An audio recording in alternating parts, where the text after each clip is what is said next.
بسم الله الرحمن الرحيم قل إني نهيت أن أعبد الذين تدعون من دون الله لما جاءني البينات من ربي وأمرت أن أسلم لرب العالمين۔ آپ فرما دیجئے کہ مجھے منع کیا گیا ہے کہ میں ان لوگوں کی عبادت کروں جن کو تم پکارتے ہو اللہ کو چھوڑ کر کے، جبکہ میرے پاس میرے رب کی طرف سے نشانیاں آ چکی ہیں، اور مجھے اس بات کا حکم دیا گیا ہے کہ میں اپنے آپ کو رب العالمین کے سامنے جھکا دوں۔ پچھلی آیات میں آپ نے دیکھا کہ اللہ تبارک و تعالی نے اپنی قدرت کی کچھ نشانیوں کو بیان فرمایا تھا کہ اللہ تعالیٰ نے تمہارے واسطے زمین کو ٹھہرنے کی چیز بنایا، آسمان کو چھت بنایا، اور تمہاری اچھی اچھی شکلیں بنائیں، اور پاکیزہ حلال طیب چیزوں سے تمہارے واسطے روزی کا انتظام کیا۔ حرام، مکروہ اور کریہ چیزیں جو طبیعت کو ناگوار ہو، ایسی چیزوں کو اللہ تعالیٰ نے تمہارے لیے حرام قرار دیا، اور فرماتے ہیں یہ وہی اللہ ہی تمہارا رب ہے، اور وہی ہمیشہ زندہ رہنے والا ہے، اس کو کبھی موت نہیں آنے والی ہے، اور اس کے سوا نہ ہی کوئی معبود ہے،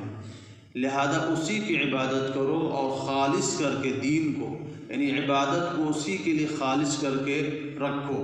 اور تمام تعریف اللہ کے لیے۔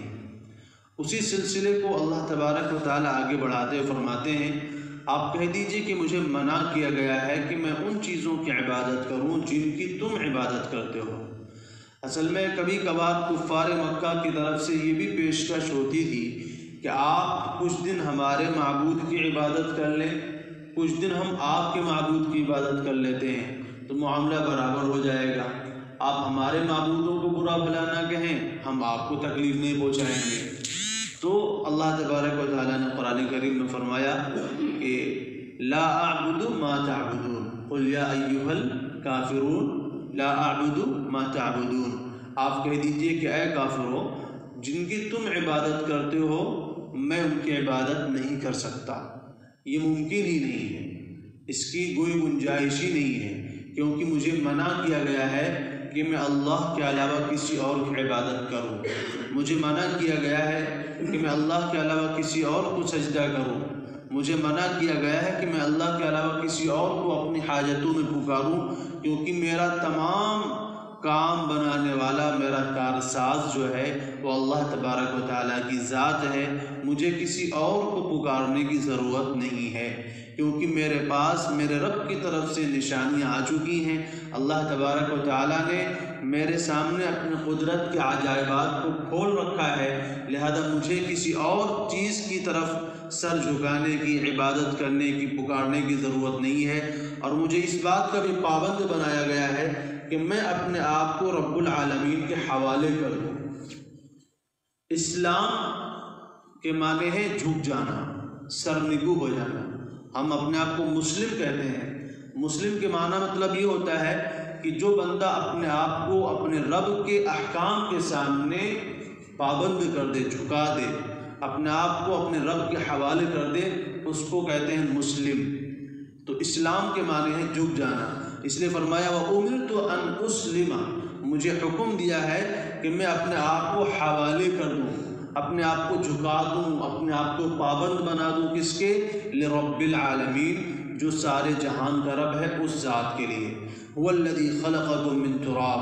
وہی وہ ذات ہے جس نے تم کو مٹی سے پیدا کیا، ثُمَّ مِن نُطْفَةٍ، پھر منی کے قطرے سے پیدا کیا، ثُمَّ مِن عَلَقَةٍ، پھر خون کے لوتڑے سے پیدا کیا، ثم یخرجکم طفلا، پھر تم کو بچہ ہونے کی حالت میں باہر لے کر آتا ہے، ثم لتبلغوا اشدکم ثم لتکونوا شیوخا، پھر تم اپنی جوانی کو پہنچتے ہو، پھر تم بڑھاپے میں داخل ہو جاتے ہو۔ تو اللہ تبارک و تعالی ہی انسان کا مربی ہے، انسان کا پالنہار ہے، پروردگار ہے، جس کو عربی زبان میں رب کہتے ہیں، اردو زبان میں اس کا ترجمہ پالنہار، پروردگار مربی، پالنے والا، یہ سارے ترجمے ہوتے ہیں۔ تو فرماتے ہیں اللہ ہی تم کو پالتا ہے تمہاری ماں کے پیٹوں میں، یخلقکم فی بطون امہاتکم خلقا من بعد خلق، اللہ تعالیٰ تم کو تمہاری ماؤں کے پیٹوں میں تدریجاً پیدا کرتا ہے، خلقا بعد خلق، ان ایک کے بعد دیگر مرحلہ وار انسان کو اللہ تعالیٰ بناتے ہیں، فی ظلمات ثلاث،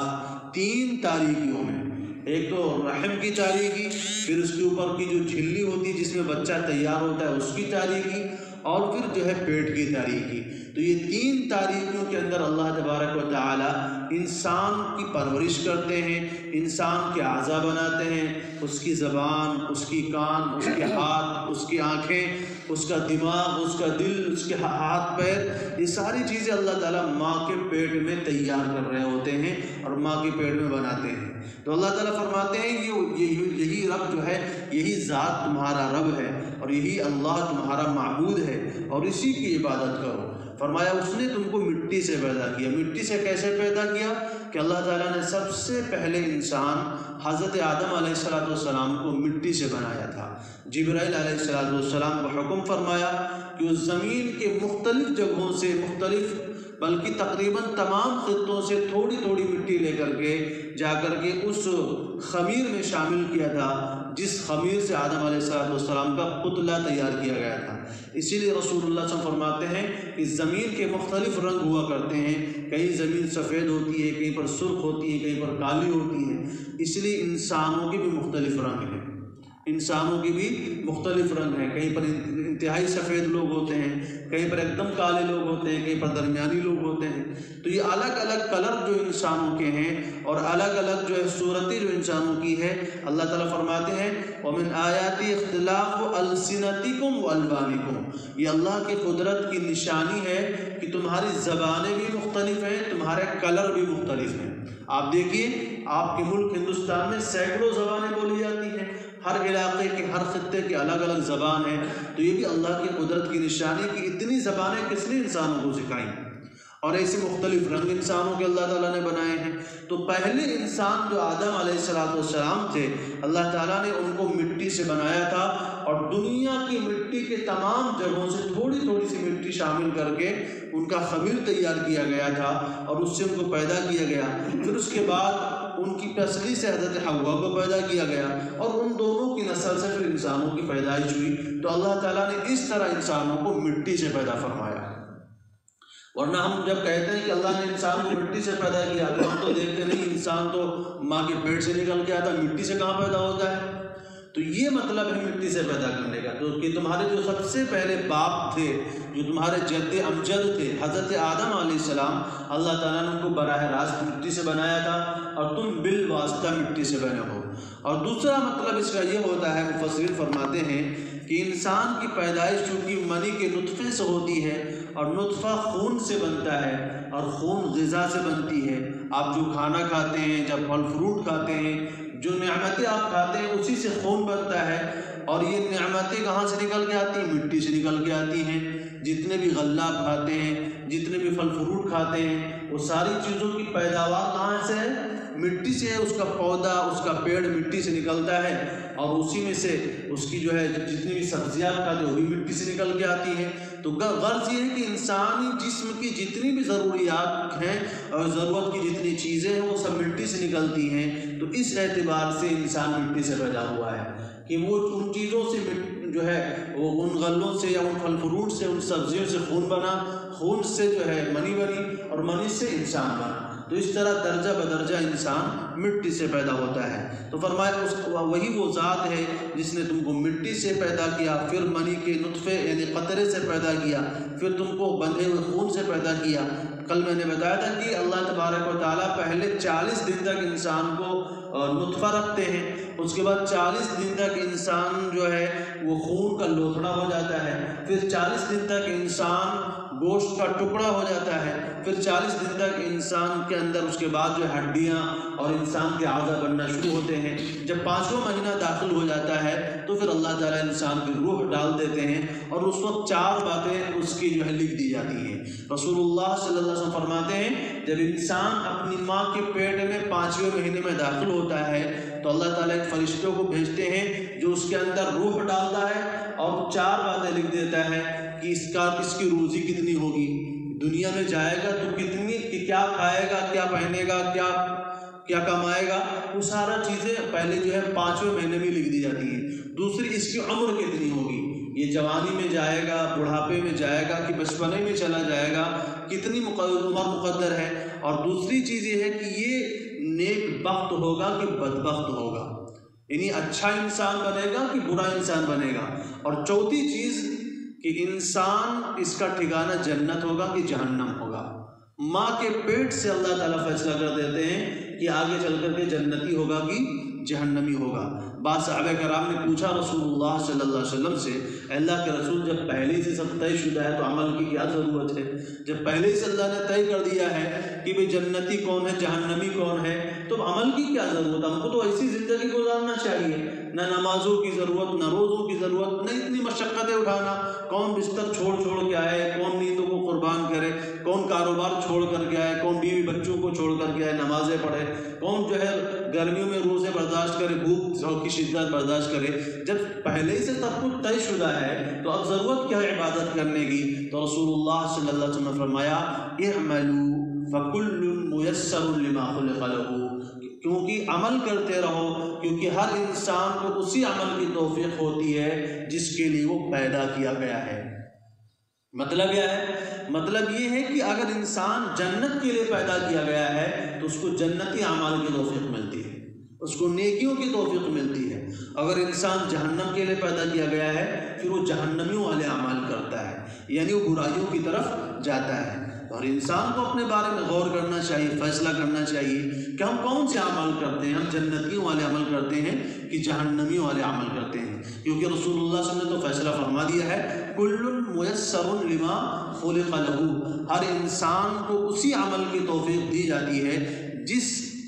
جس چیز کے لیے انسان پیدا کیا گیا ہے۔ تو بہرحال بات یہ چل رہی تھی کہ اللہ تعالیٰ انسان کو 5ویں مہینے میں جب وہ اپنی ماں کے پیٹ میں ہوتا ہے یہ 4 باتیں طے فرما دیتے ہیں، 4 باتیں لکھوا دیتے ہیں۔ فرماتے ہیں ثم یخرجکم طفلا، پھر اللہ تعالیٰ تم کو بچہ ہونے کی حالت میں باہر لے کر کے آتے ہیں۔ ثم لتبلغوا اشدکم، پھر تاکہ تم اپنی جوانی کو پہنچ جاؤ۔ ثم لتکونوا شیوخا، تاکہ پھر تم اپنے بڑھاپے کو پہنچ جاؤ۔ ومنکم من یتوفی من قبل، اور تم میں سے کچھ لوگ ایسے ہیں جو اس سے پہلے ہی وفات پا جاتے ہیں۔ وَلِتَبْلُغُوا أَجَلًا مُّسَمًّى، اور تاکہ تم مقررہ وقت تک پہنچ جاؤ۔ وَلَعَلَّكُمْ تَعْقِلُونَ، اور تاکہ تمہارے اندر سمجھ آ جائے۔ یعنی اللہ تعالیٰ نے یہ ساری نعمتیں، یہ ساری نشانیاں اور یہ ساری کائنات کا جو نظام، اور اللہ تعالیٰ جو بار بار کہتے ہیں غور کرو غور کرو، یہ قدرت کی نشانیوں میں غور کرو، کس لیے کہتے ہیں؟ تاکہ تم اللہ کی باتوں میں غور کر کے تمہارے اندر عقل آ جائے اور تمہارا جو حقیقی معبود ہے اس کو پہچان سکو، جو تمہارا حقیقی محسن ہے اس کو تم جان سکو۔ فرمایا هو الذی یحیی و یمیت، وہی وہ ذات ہے جو زندگی بھی دیتا ہے موت بھی دیتا ہے۔ فَإِذَا قَضَىٰ أَمْرًا فَإِنَّمَا يَقُولُ لَهُ كُن فَيَكُونُ، اور جب وہ کسی چیز کا فیصلہ کر لیتا ہے تو بس اس کو اتنا کہتا ہے کہ ہو جا تو وہ چیز ہو جاتی ہے۔ یعنی اللہ تعالیٰ کو نہ تو کسی مددگار کی ضرورت پڑتی ہے، نہ ہی جو ہے ملازمین کی ضرورت پڑتی ہے۔ ہمیں آپ کو چھوٹا سا گھر بنانا ہے، اس کے لیے ہمیں جو ہے مٹیریل کی بھی ضرورت ہے، کاریگر کی بھی ضرورت ہے، مزدوروں کی بھی ضرورت ہے۔ لیکن اللہ تعالیٰ کو جب کوئی چیز بنانا ہوتا ہے، کوئی چیز پیدا کرنا ہوتا ہے، کوئی چیز تیار کرنا ہوتا ہے تو نہ تو اس کو مٹیریل کی ضرورت پڑتی ہے، نہ ہی ملازمین کی اور نہ ہی کاریگروں کی ضرورت پڑتی ہے۔ اس کا کام کیا ہوتا ہے؟ وہ کہتا ہے کن فیکون، وہ کہتا ہے کہ ہو جا،